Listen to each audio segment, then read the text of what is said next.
So welcome, everyone. My name is Jim Flynn, the Archdiocese of Louisville. And we're here to share the third session on Laudato Si, the chapters 5 and 6 tonight. I'm so grateful to my colleagues in this effort, Barbara Aubrey and Corey Lockhart.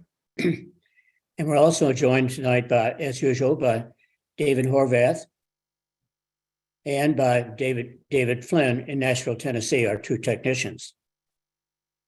But before we jump into this session tonight, let's pray the prayer from Laudato Si, the prayer for our earth, led tonight by Barbara and Corey.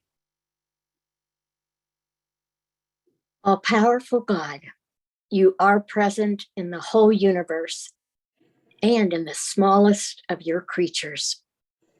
You embrace with your tenderness all that exists. Pour out upon us the power of your love, that we may protect life and beauty.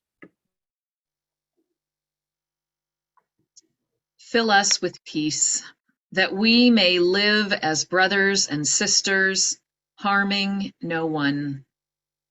O God of the poor, help us to rescue the abandoned and forgotten of this earth, so precious in your eyes.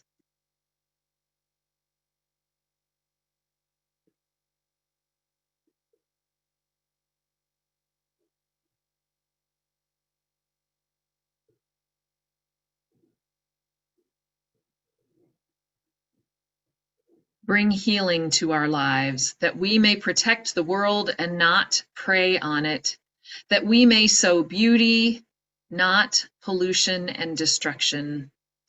Touch the hearts of those who look only for gain at the expense of the poor and the earth.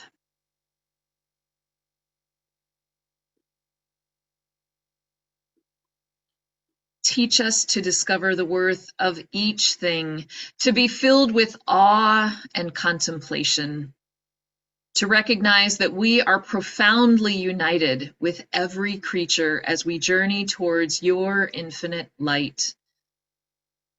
We thank you for being with us each day. Encourage us, we pray, in our struggle for justice, love, and peace. Amen. Thank you, Corey, Barbara. For tonight's presentation, we're going to use a little different format than we did in the previous two sessions. This is because we received some suggestions from some of you, and we appreciate that very much because hopefully it'll be helpful to us all. Through the years, I've read and studied many encyclicals and documents from the popes, especially after in Vatican II. It's been part of my seminary training from early on. And since those days, many times we're reading those encyclicals. But for me, I've found Laudato Si to be one of the easiest encyclicals to read, though, as we all know, it's also very challenging and so urgent. As one friend noted to me recently, humans have become massive vandals of the environment. Probably like you, I found chapter 5 quite easy to follow Pope Francis' thinking. He offers us 5 sections, what he calls dialogues, to address our environmental crises. That makes quite good sense. Simply put, Francis challenges us humans, no matter who or where we are, to enter into serious dialogue, serious conversations about where we are and where we're headed. And that dialogue, that talk, involves all of us at every level. I feel that dialogue especially involves folks in the Northern Hemisphere, like you and me. Everyone, lay people, students, teachers, doctors, engineers, chemists, parents, cosmologists, technicians, clergy of all persuasions, everybody, it's urgent. Pope Francis provides a model for that dialogue. If you remember, back in the very beginning of this encyclical, he quotes Patriarch Bartholomew of Constantinople with his remarkable comment.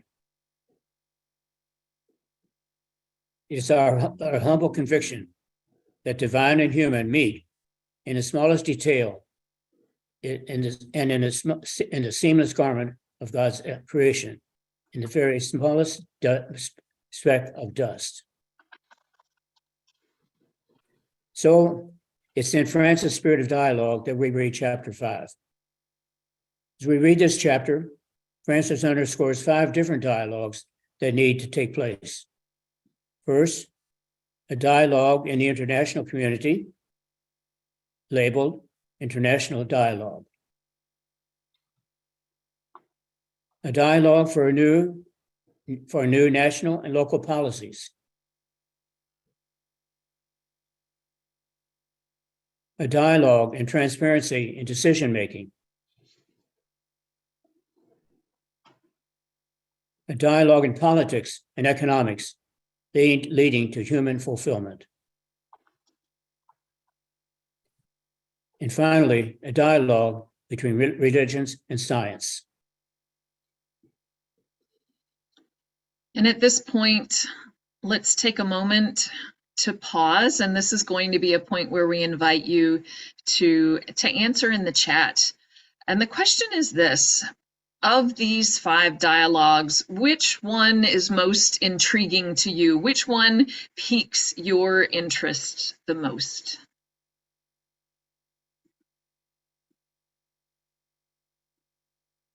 Under that first kind of dialogue with the whole international community, Francis goes back to one of the dominant themes of the encyclical, namely, that our planet is a homeland and humanity is one people living in a common home.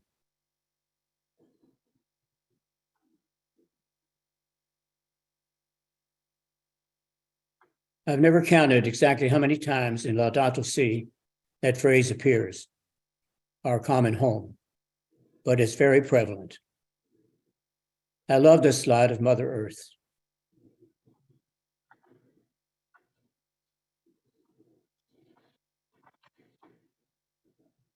With that picture before us, Francis notes, this mother is crying out to her human progeny, take care of your common home.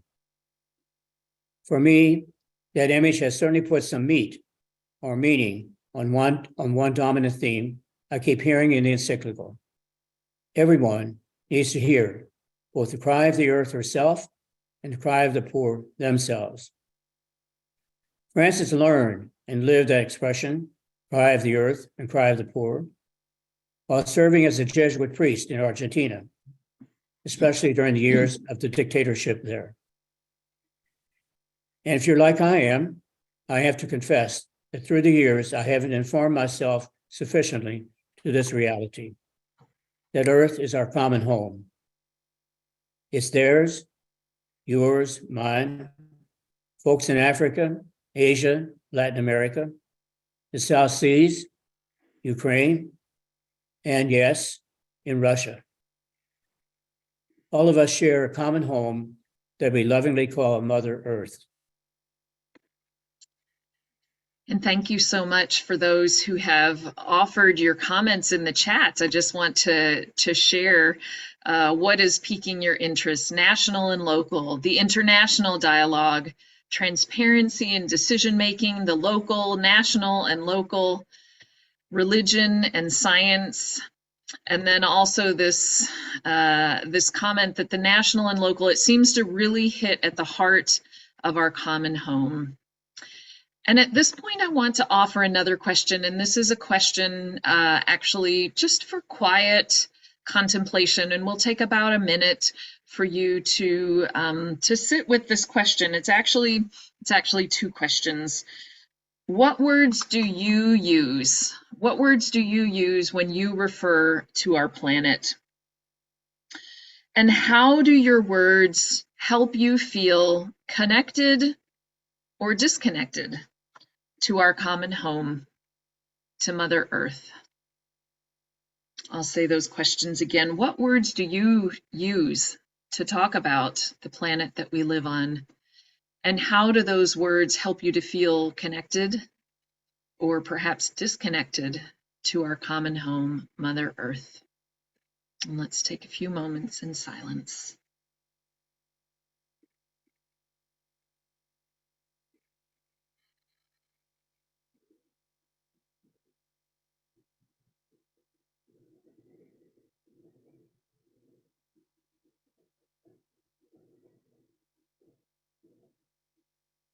In this common home of ours, Francis underscores the urgent need for dialogue between science and religion. Except for the last 20 years of my life, for most of my 93 years, and for the most of the past 300 years, religion has not looked on science with an open heart. We all know the stories.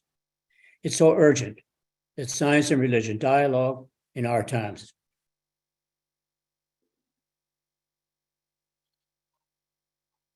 We need only remember Galileo and what religion did to him in the 16th century. I think Francis is so aware of that conflictive history that he wants to make amends in Laudato Si with some meaningful dialogue with science and scientists, for which we can only say, thanks be to God.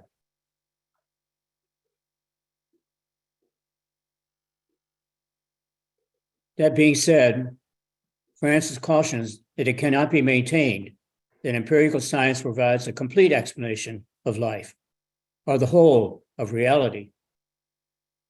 He shares his view that, quote, we need also to look at the ethical and spiritual resources produced by the world's religions.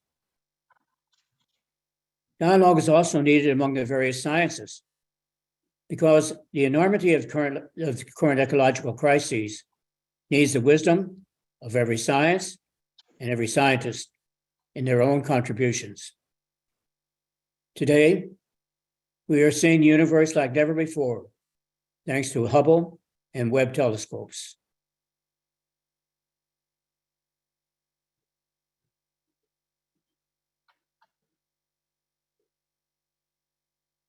Chapter 5 ends with a clarion call to all of us. There is no planet B.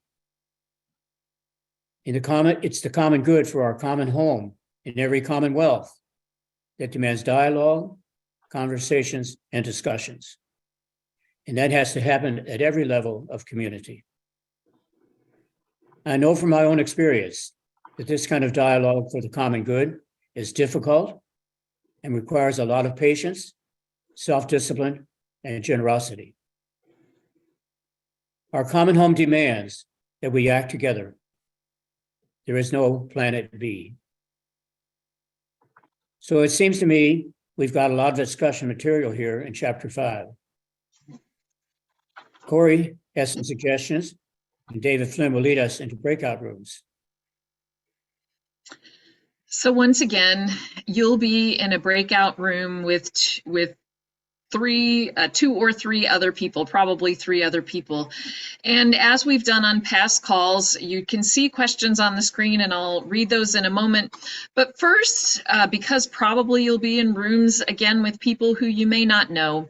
And so I would invite you first to say your name, even though we can see each other's names, but to speak your name into the group, what parish or community you come from, and then what is keeping you here in this discussion. And after doing introductions, then we invite you to address one or both of these. Always the question, what stood out to you in this chapter? What is speaking most deeply to your heart or piquing your interest in your mind? And echoing the question about what we call our common home, what we call our planet Earth. How might your relationship with our planet change if you consistently referred to her as Mother Earth or our common home?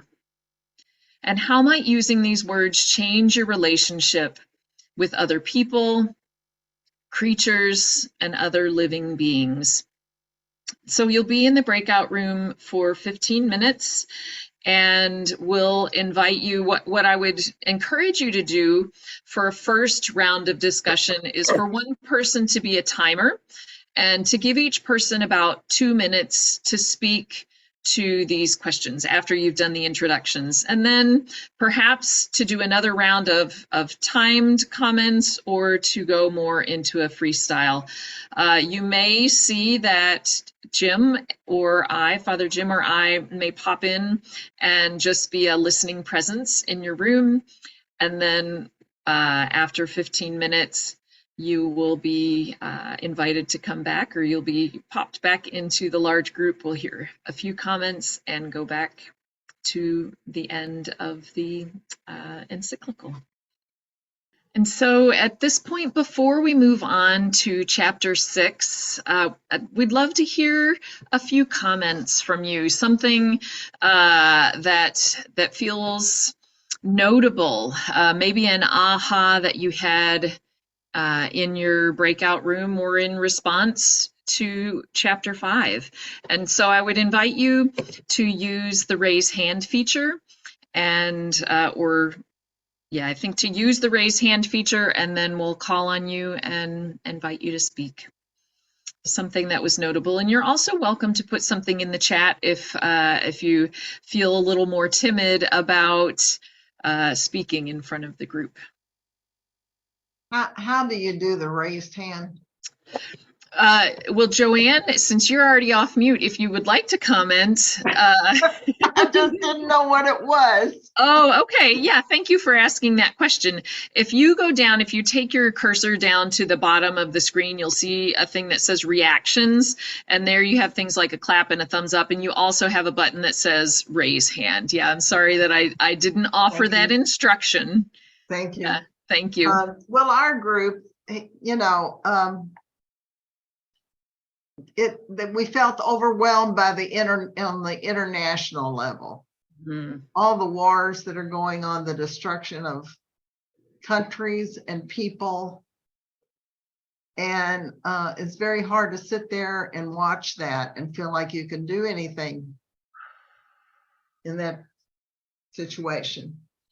Yeah, thank you for that. And I just suspecting that it might be more than just your group or people in your group who feel that actually giving a physical raising of the hand, not using the raise hand feature, but if your camera is on, if that is something that also feels overwhelming to you, let's just see that so that we know that we're not alone in that.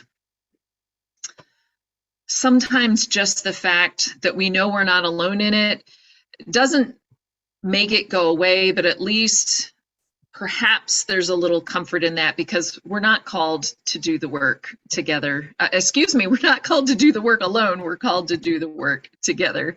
Yeah, thank you. Thank you. Ellen. In our group, we got talking about using the word Mother Earth.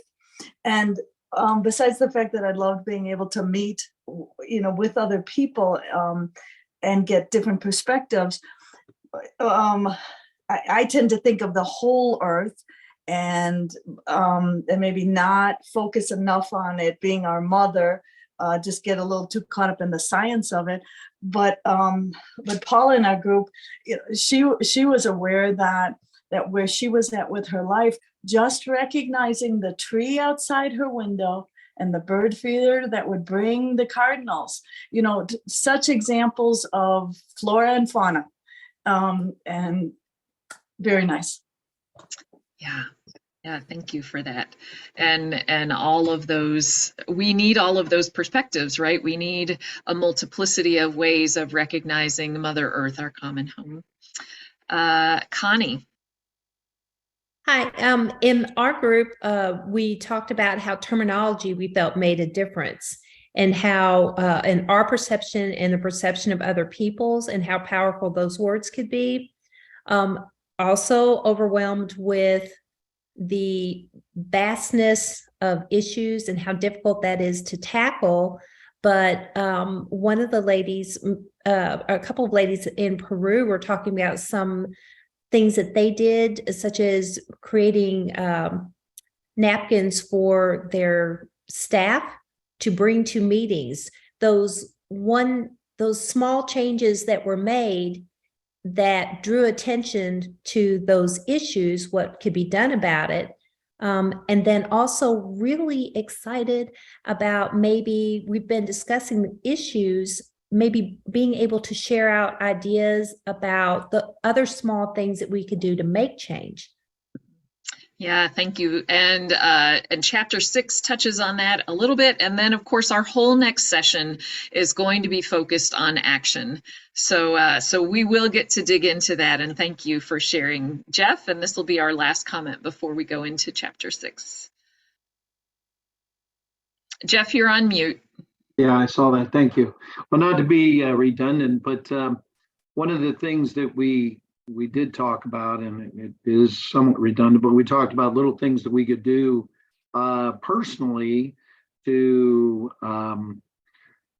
try and reach out to legislators and to do small things. One of the conversations was about simply going to a consignment store or a secondhand store to take advantage of recycling good things. And so we talked briefly of that. I made a comment about the frustration I have about the enormity of it, whether it's an international or whether it's dealing with government officials or even looking at our own home, the enormity of the problem. And I alluded to a aluminum plant that saved energy. And the irony was their first step wasn't let's turn the lights off or cut back the gas. The irony was the first step was giving everybody fluorescent light bulbs and a little meter to take home to plug into their devices to see how they could save electricity. So back to small things we can do, but on the flip side, the enormity of this encyclical letter, trying to educate. How do we educate people? And getting back to the action later, how do we educate people that small things can make a difference in the long term? Yeah, and again, we will be getting into that.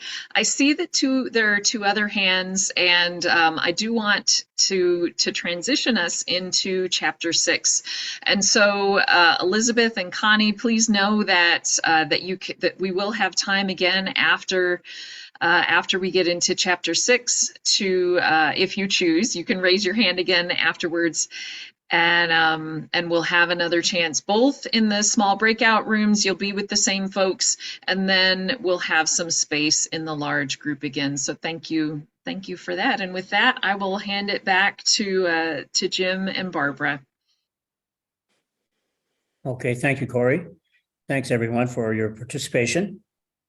And so we've come to the end of Laudato Si with chapter 6. And this is a chapter where the rubber hits the road, what we've been talking about sort of already. It's where the Pope offers us some suggestions to put the encyclical into practice. He notes that these encyclicals may be simple, but as he says, they're not ineffective. So the title of this chapter 6 is Ecological Education and Spirituality, with the goal being to develop new convictions, attitudes, and a form of life, including a new lifestyle, which requires conversion. Requires conversion. Speaking of small challenges, when I mention to others some small things I do for the environment, like not eating meat, I get the reaction, what good does that do? No doubt thinking about the elephant, the giant environmental elephant in the room. My response has been, I don't know what good it's going to do, but I do know it helps me raise my consciousness to the presence of that elephant in the room and my responsibility to our common home. Francis warns that if we don't personally change our attitudes and lives, the solutions to our global environmental crises will never really happen. You probably noted right at the opening chapter 6 in paragraph 202, Pope Francis challenges you and me. Many things have to change course, but it is we, human beings above all, who need to change. We human beings need to change. That means me and you, not them over there somewhere. I'm reminded here of that spirit of dialogue he urged in chapter 5, we just finished. He wants dialogue on every front. And in that spirit, Francis quotes even the Hague Charter of the year 2000. Francis says, as never before in history, common destiny beckons us to seek a new beginning. Let ours be a time remembered for the awakening of a new reverence for life, the firm resolve to achieve sustainability, the quickening of the struggle for justice and peace, and the joyful celebration of life. And this will be a point where we pause.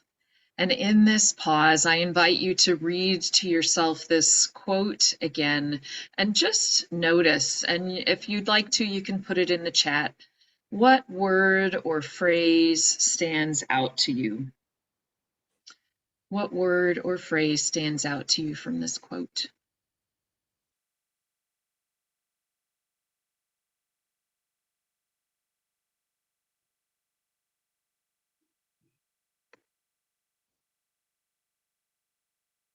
and later in chapter 6, we all get hit right between the eyes when we read his list of very simple suggestions.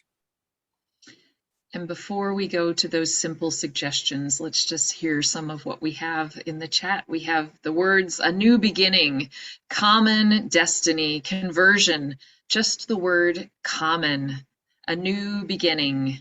Let ours be a time. Thank you all. New reverence for life. So as we read further, his simple suggestions that manage to hit us right between the eyes.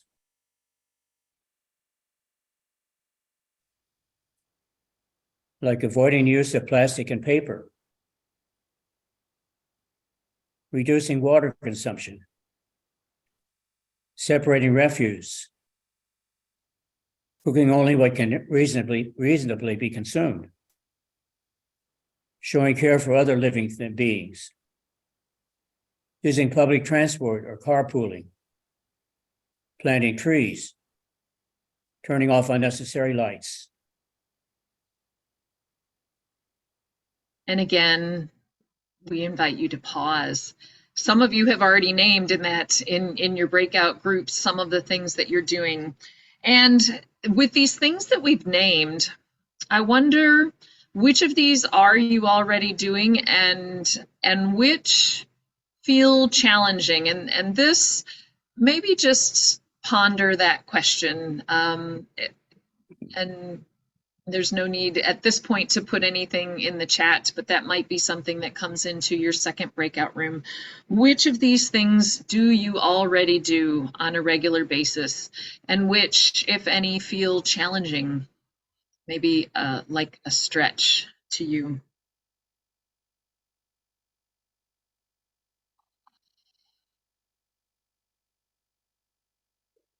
All of those are simple suggestions, despite the larger elephant in the room.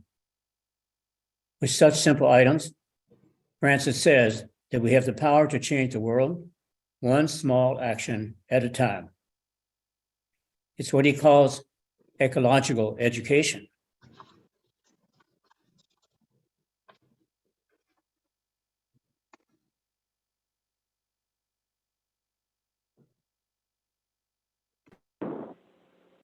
When I hear that expression, ecological education, it makes me wonder, what does he mean? Maybe it's obvious, but when I flesh out that expression, to me, it means more than sitting in a classroom, all the way from primary grades to college classes, necessary as those may be. But I assume we'd all agree, ecological education also means getting our hands and feet in the soil of Mother Earth somehow. There is a nobility in the duty to care for creation through little daily actions. And it is wonderful how education can bring about real changes in lifestyle. Little daily actions can bring real changes in lifestyle. Each of us has to begin to itemize these daily little actions for ourselves and maybe for the entire family, or to make suggestions for the neighborhood or even beyond. Wouldn't it be beautiful to see yard signs like "The family that lives here does so-and-so for Mother Earth"? And so at this point, this is another invitation to put something in the chat. And the question is this: what would your family's sign say? What would your family's sign say? It would say, "My family does what for Mother Earth?" What could you put on that sign already? Let's claim some of what we're already doing, even as we feel perhaps overwhelmed by the enormity. What are you already doing? My family does what for Mother Earth? And you can put it in the chat. Pick up trash. Wonderful. What else? My family recycles for Mother Earth. Recycles. What else? Solar power, compost, recycle, drive hybrid, pick up litter. My family recycles for Mother Earth. What else?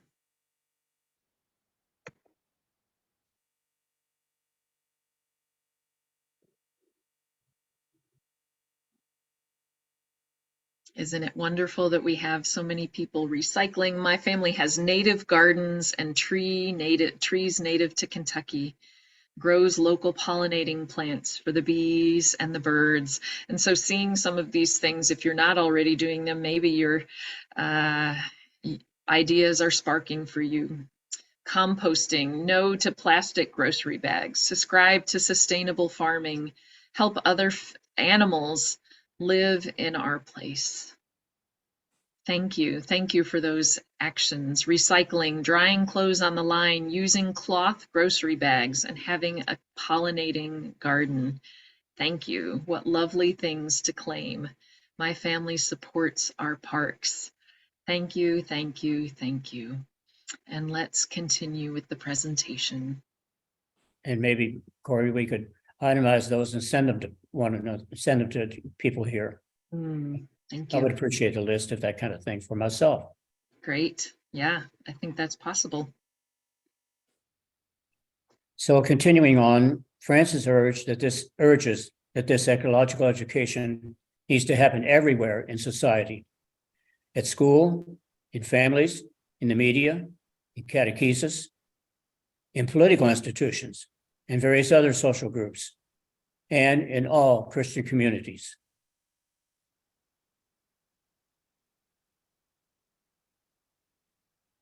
He's even more insistent when he challenges us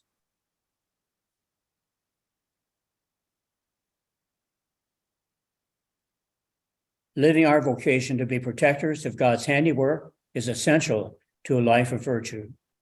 It is not an optional or secondary aspect of our Christian experience.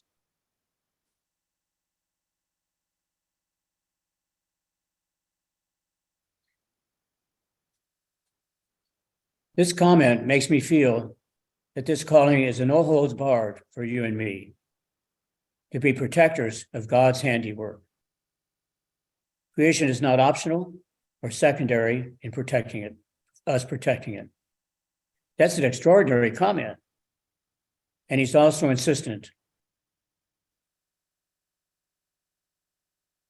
So what we all need is an ecological conversion, whereby the effects of our encounter with Jesus Christ become evident in our relationship with the world around us.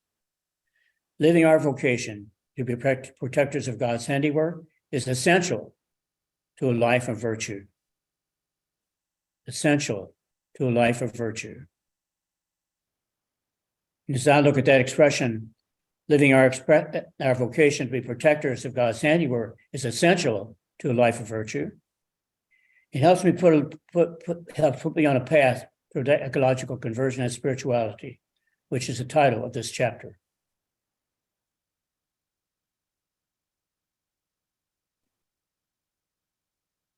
That expression, ecological conversion, has also changed my understanding of the call to conversion, one we hear every Lent.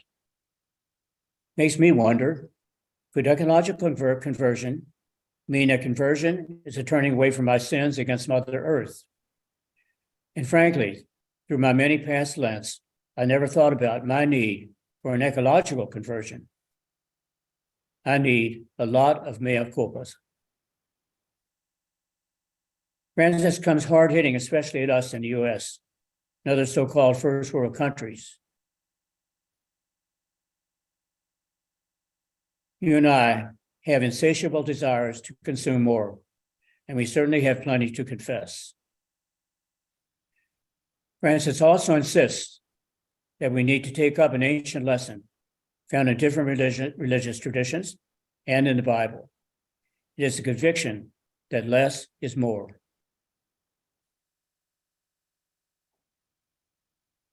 Francis' word, moderation, and be happy with less, reminds me of the comment from the World Economic Forum.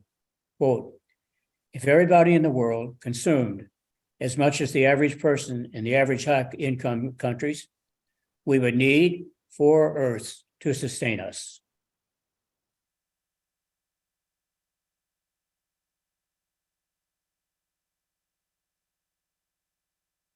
Do we find ourselves content with what we have, or are we always on the lookout for what I don't have? And Francis concludes that paragraph noting, happiness means knowing how to limit some needs which only diminish us, and being open to the many different possibilities which life can offer us.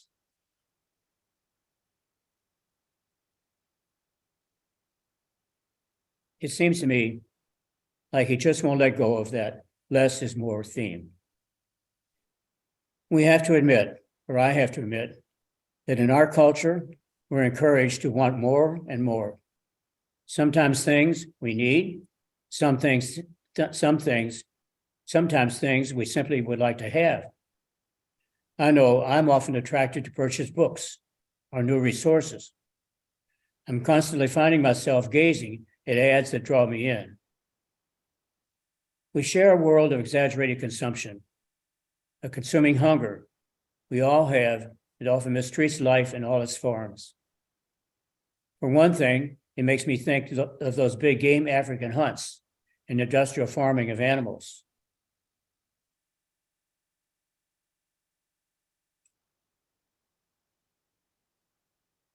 Then, towards the end of the encyclical, Francis speaks in a beautiful way of the Eucharist.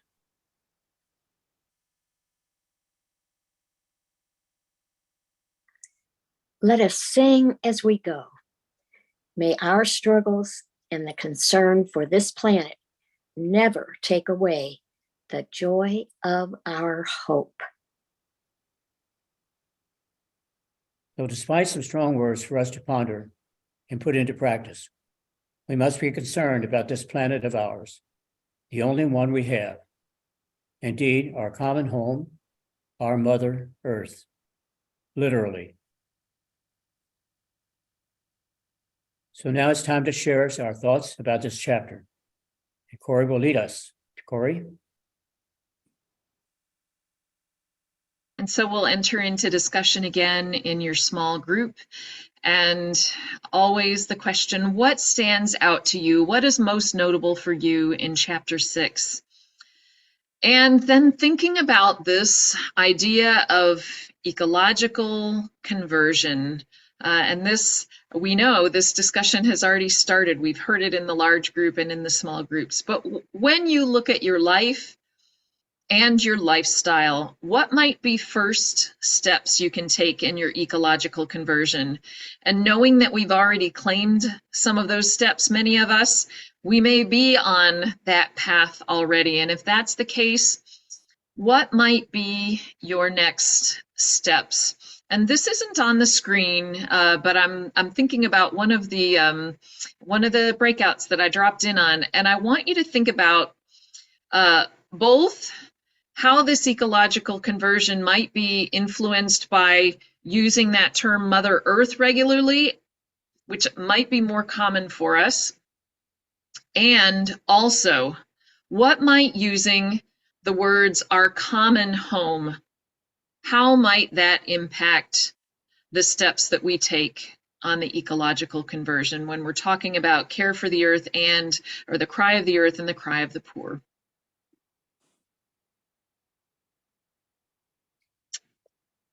So with that, I'll invite David Flynn to put you back in the breakout rooms. You'll be in there for 15 minutes again with those two questions. And then if you also want to add in that element about how using the terms Mother Earth and our common home might also be reflected, or how that might also influence the steps that you take on the path toward ecological conversion.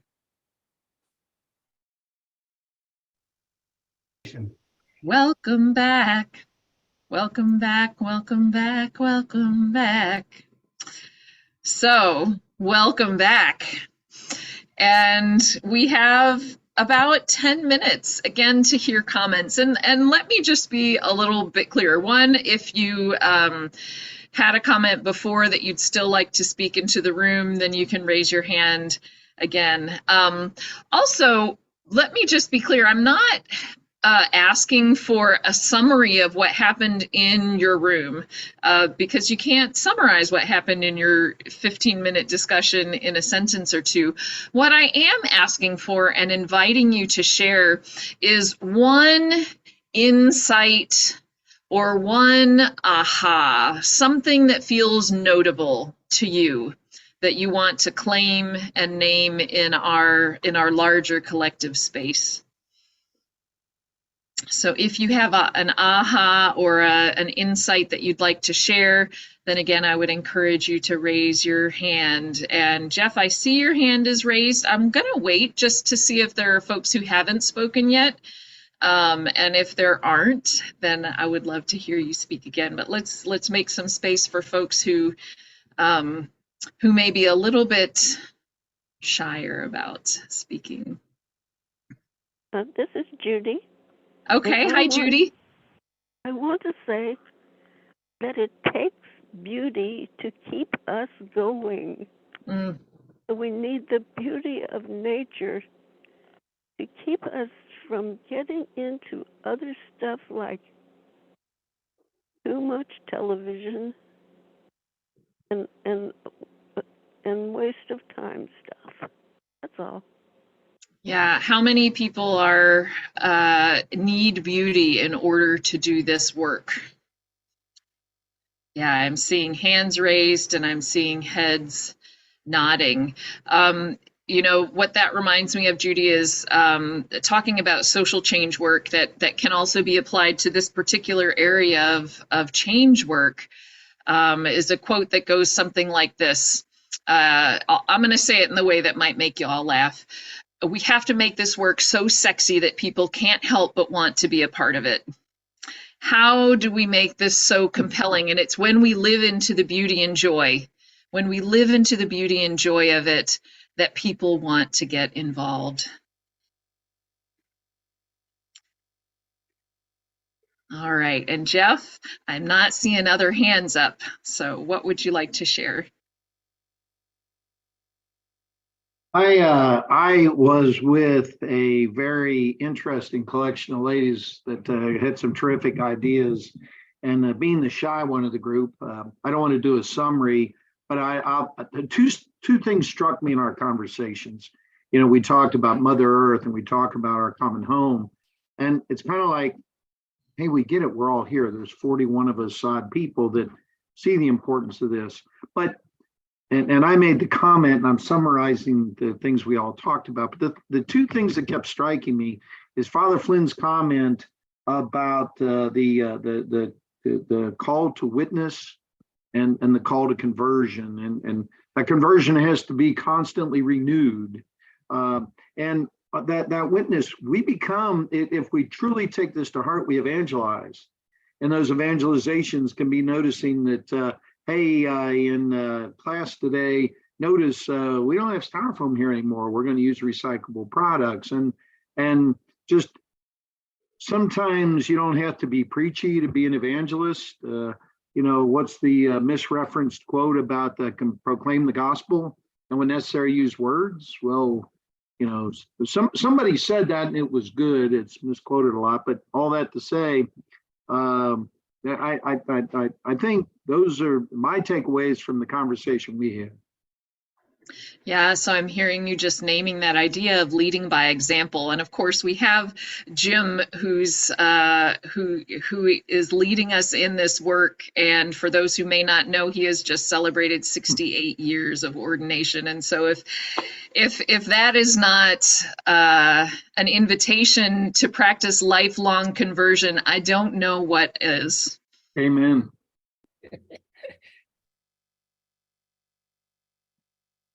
I think John Burke wanted to say something. I did see that hand. John, would you like to speak? Your hand went up and then it went down. It's kind of like me. I go up and down too. But I think the realization that I have talked about, the problems of climate change just seem so huge, tremendous, and so, just overwhelming to the extent of being paralyzing. And I'm just wondering if, what we're called to, and I heard from others in our group that, kind of what we're called is like mustard seed ministry, that, gosh, and Jesus seemed to think that was a pretty valid way to spread the gospel, was, just, heck, if you just have faith like a mustard seed, or just plant our seeds in our way, in our time, in our place, yeah, things can grow beyond what we might think possible. And that's my thought. Yeah, we don't Amen. know what's going to happen when we plant those seeds. So thank you for that. And if we do know what happens if we don't plant the seeds, nothing grows. And so let's try planting the seeds. Yeah. Thank you. Janet? An aha moment for me was when Joe Graffis reminded us of the sacramentality of all of creation. Yeah. Oh, yeah. The sacramentality of all of creation. And this is, I think that same idea is why I encourage us really to embrace those words, both of Mother Earth, that relationality of Mother Earth, and then reminding us that it is our common home. And that while Mother Earth, we can have that relationship with Earth herself, remembering that it is our common home helps us remember that we are in relationship with all of being. Thank you for that. And thanks to Joe for that also. Would anyone else like to share an aha before we close? I just want to say that when we talk about Mother Earth, we're also talking about Mother Soil. We're talking about Mother Dirt. That stuff down there is what it's all about. That's where everything grows. And we really, I say we, but I really need to love the dirt. I love that. I'm going to repeat that. I really need to love the dirt. And I also want to frame it in this way. We really need to love the mess, because the work is messy. And when we get ourselves in the dirt, it can be really messy. And yet we know that when we tend to the dirt, there is fertility and potential. And so let's be willing to get into the mess, whether it's the mess of the dirt or the mess of human relationships. Let's get into that messy, dirty fertility. Carol? just want to, that kind of brought to mind again, one of my senses that as much as we speak of Mother Earth, or however we want to express that, or the Earth community, water in particular is that we saw the images that Father Jim Flynn has put out, of this network of waterways. But I think that in particular is an area that is especially a hard hit by our irresponsibility, and really is at the heart of life on this earth and within among the earth community. And so I think that sister water is fine, and but whatever way we use the expression, we really need to be aware of our relationship to water in particular, as well as every other creature. Yeah, thank you. That if we look to particularly some of the indigenous struggles against pipelines, we hear water is life, and we know water is life. So thank you for reminding us that Earth also includes the multiplicity of elements. Thank you. And Lynette, you get to take the last comment before I turn it over to David. I like the comment about the dirt, and what flashed through my mind immediately was we came from dirt, and unto dirt we're going to be returned. Just what kind of dirt do we want to go back to? Yeah, thank you for that invitational question. And with that, I'm going to pass the speaking off to David Horvath. Thanks, Corey. And I want to add my thanks to you, along with Jim, Corey, and Barbara, for your engagement in these first 3 sessions of Understanding Laudato Si. I know you don't have any homework assigned for the next time, but I think you're going to end up with more of it than you had before. We're done with the encyclical, but now we're going to take a deep dive into the action platform. And we'll be following up tonight's session again with the link for tonight, as well as what to expect next time with a little background reading, so you'll hit the ground running. So we've been focusing on the need to read the encyclical and to understand it. We opened conversations and asked small groups to react to the 6 chapters, and how Pope Francis's words challenged and puzzled us and sometimes provoked our own worldview. This part of the work, though, can be done in our heads and in our hearts, can it? One of the most common bits of feedback we received for the first 3 sessions are, so when are we going to talk about what we can do? When are we going to talk about the action?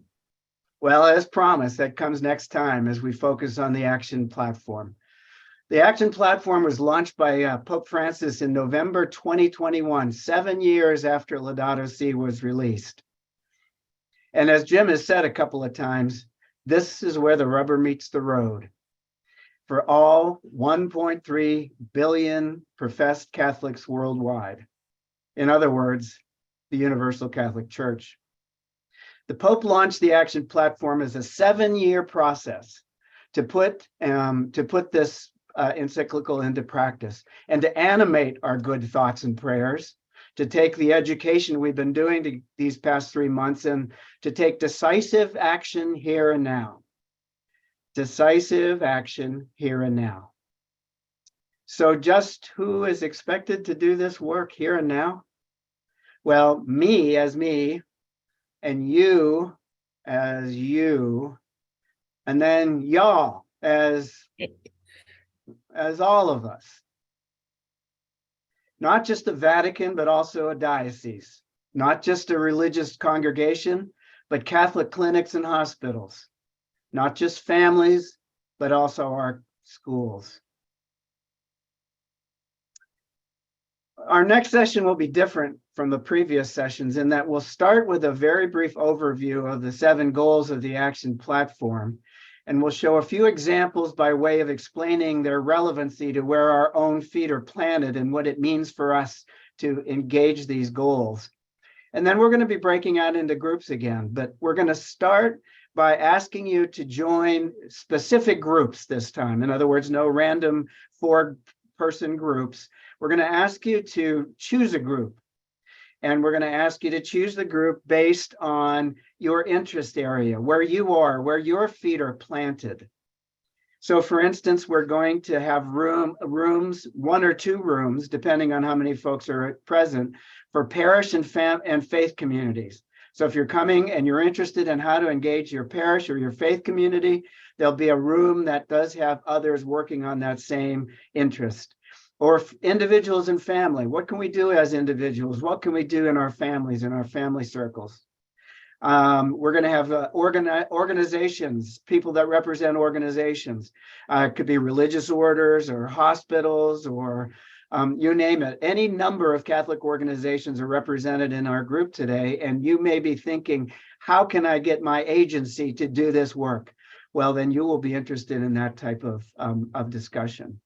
And then finally, what we're going to want to do is drill down in those groups with some specific questions as to how you might implement from 1 to 7 years a way of engaging the encyclical that we just finished.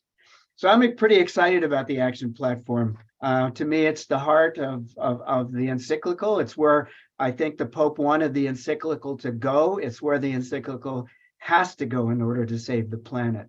So 7 years, let's get busy. We have heard Pope Francis passionately pleading with us as human beings. So now I'm going to introduce a brief closing prayer. And again, I thank you for your presence.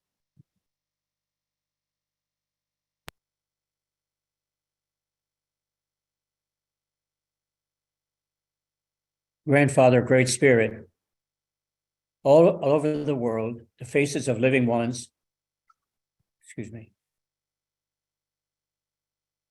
are alike. With tenderness, they have come up out of the ground.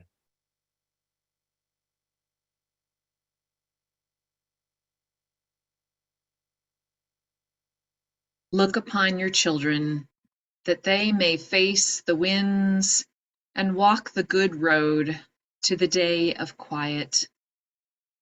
Grandfather, Great Spirit, fill us with the light.